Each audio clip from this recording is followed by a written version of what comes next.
ایک اور معرکے کی تیاریاں، چیف جسٹس پاکستان کا تقرر، سپریم کورٹ کے نئے سربراہ کے انتخاب کے لیے پارلیمانی کمیٹی بن گئی، نوٹیفیکیشن جاری، خواجہ آصف، اعظم نذیر تارڑ، احسان اقبال، شائستہ پرویز ملک، راجہ پرویز اشرف، سینیٹر علی ظفر، سید نوید قمر، فاروق ایچ نائٹ کمیٹی کا حصہ رانا انصار، بیرسٹر گوہر، صاحبزادہ حامد رضا، کامران مرتضیٰ بھی شامل۔ خصوصی پارلیمانی کمیٹی کا اجلاس آج شام 4 بجے طلب کر لیا گیا۔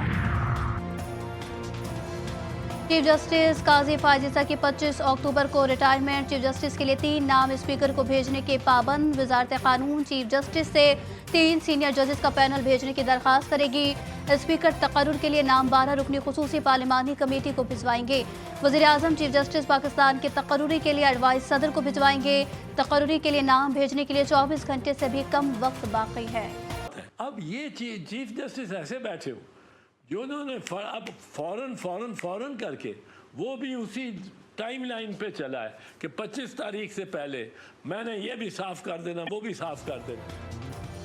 ہم جانتے ہیں سینئر موسٹ کو لانے میں کتنی قباحتیں ہیں، ابتدائی ڈرافٹ آیا تو کسی کو پتہ نہیں تھا کہ کہاں سے آیا، ان سب پیچیدگیوں کو دور کرنے میں مولانا نے بہت کلیدی کردار ادا کیا۔ ممتاز قانون دان اور پیپلز پارٹی کے رہنما اعتزاز احسن نے جی ٹی وی نیوز کے پروگرام لائیو وتھ مجاہد میں گفتگو کی، انہوں نے مزید کہا کہ از خود نوٹس لینے والے کام سپریم کورٹ نہ کرے، ماضی میں سابق چیف جسٹس کی جانب سے اسپتالوں میں چھاپے مارے گئے۔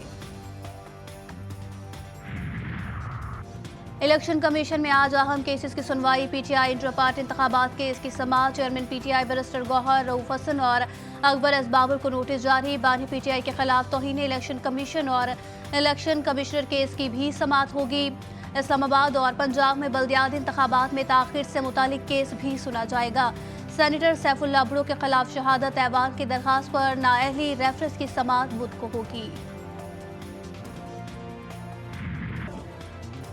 غزہ میں اسرائیلی جارحیت جاری، شمالی غزہ کے علاقے جبالیہ پر صہیونی فوج کا محاصرہ 16ویں روز بھی جاری، جبالیہ میں صہیونی فوج کی بمباری سے مزید 18 فلسطینی شہید ہو گئے، بیت لاہیہ میں بمباری سے شہداء کی تعداد بڑھ کر 100 ہو گئی، غزہ میں شہداء کی مجموعی تعداد 42,603 سے تجاوز کر گئی، القسام بریگیڈ نے صہیونی فوج کی 4 گاڑیوں کو تباہ کیا، یاسین راکٹ اور دھماکہ خیز ڈیوائس سے صہیونی فوج کے قافلے پر حملہ کیا جس میں ایک ٹینک، بختر بند گاڑی، 2 D9 بلڈوزر شامل تھے، متعدد صہیونی فوجی ہلاک اور زخمی ہوئے۔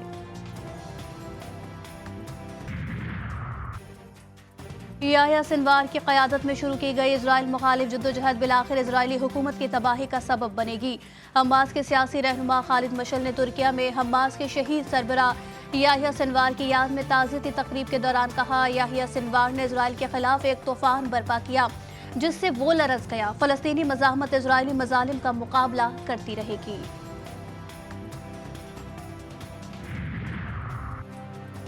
فرانسیسی صدر ایمانوئل میکرون کا اسرائیل کے بارے میں موقف تبدیل، نتن یاہو کے ساتھ یکجہتی کا اظہار، کہتے ہیں حماس رہنما سنوار کی شہادت غزہ میں جنگ بندی کا موقع ہے، واضح رہے کہ فرانسیسی صدر نے پچھلے چند ہفتوں کے دوران صہیونی ریاست کے بارے میں سخت موقف اپنایا تھا اور اسرائیلی کارروائیوں کی مذمت کی تھی۔ بھارت عالمی سطح پر اجرتی قاتلوں کے جتھے میں شامل، بین الاقوامی شہرت یافتہ برطانوی اخبار دی گارجین کے تہلکہ خیز آرٹیکل میں بھارت کی دہشت گردی اور دوسرے ممالک میں قتل کی وارداتوں میں ملوث ہونے کو بے نقاب کر دیا۔ رپورٹ میں کہا گیا کہ بھارت کی بین الاقوامی دہشت گردی سے کینیڈا اور امریکہ کے رہائشی بھی محفوظ نہیں، واضح ثبوتوں کے باوجود بھارت نے نہ صرف ان الزامات کو مسترد کیا بلکہ کینیڈا پر سکھ انتہا پسندوں کو پناہ دینے کا الزام بھی لگایا گیا ہے۔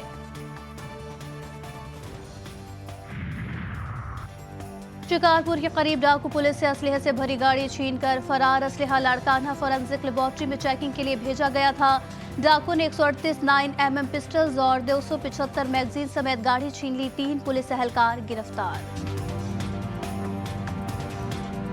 اور آزاد کشمیر کی وادی نیلم کا ہر نظارہ اپنی مثال، آپ جا بجا بہتے جھرنوں، آبشاروں اور جھیلوں نے وادی کے حسن کو ایسے 4 چاند لگائے کہ اسے بجا طور پر خوبصورتی سے تراشا ایک ہیرا قرار دیا جا سکتا ہے۔